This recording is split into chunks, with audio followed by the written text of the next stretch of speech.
Hey, Ina Maniacs! Welcome back to your channel where we keep it real with recaps and reviews that actually tell you what's really going on. Today we're diving into the first 3 episodes of Marvel's Ironheart, and this show is already pushing serious boundaries. Whether you're all in, on the fence, or still trying to process that creepy AI twist, don't worry, I've got you covered. We're breaking down the first 3 episodes, pulling out the key moments, and getting into what it really means. Let's get into it. Episode 1, titled Take Me Home, kicks things off with Riri Williams getting expelled from MIT. Not because she failed, but because she went too far. She's been secretly building high-level tech and selling homework to keep afloat.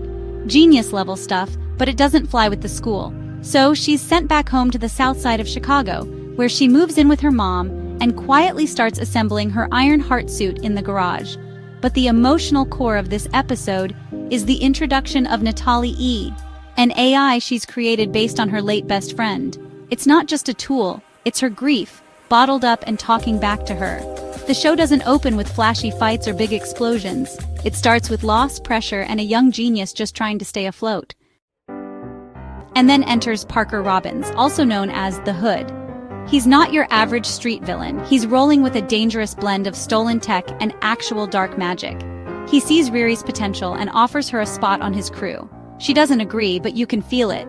This is the moment that starts pulling her into something darker.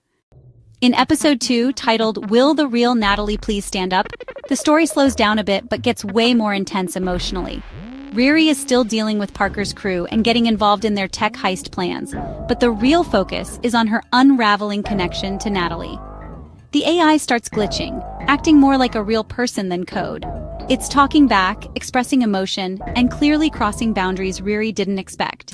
It's sad, creepy, and honestly kind of tragic, because this thing is a reflection of someone she lost, and now it's going rogue. And just when things couldn't get more complicated, we meet Joe McGillicuddy, who seems like a background character, until he reveals he's actually Zeke Stane, the son of Obadiah Stane, Tony Stark's old enemy from Iron Man 1. Zeke shows up all polished and helpful, offering Riri access to advanced Stark tech. But let's be real, he's not here to help. He wants to use her genius for his own gain. So now Riri's caught in the middle. On one side, Parker and his demonic magic, and on the other, Zeke and his corporate manipulation. Both of them want something from her, and neither is playing fair. Then we get to episode 3, titled We in Danger Girl, and honestly, that title says it all. The stakes shoot up fast when Parker's crew targets a floating biotech lab called N.A.T.A.L.I.E. Riri goes along, still unsure where she stands, but when Parker straight up kills the CEO during the mission, it's a shock to her system. This isn't just a shady job anymore.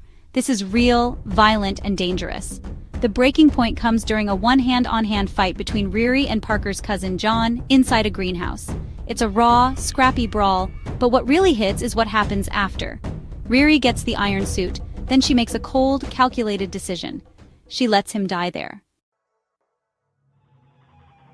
No panic, no regret. She just watches the life leave him, confirms the body's cooling, and flies away. That moment right there, that changes everything. Riri's not some squeaky clean Marvel hero. She's not playing by the usual MCU rulebook. She's a kid pushed to the edge, and now she's making choices that could define her forever. So yeah, Ironheart is coming in strong. It's messy, it's heavy, and it's not afraid to get dark. Between the personal pain, the ghost in the machine AI, and this growing war between tech and magic, Marvel is setting up something way deeper than just another hero origin. And Riri?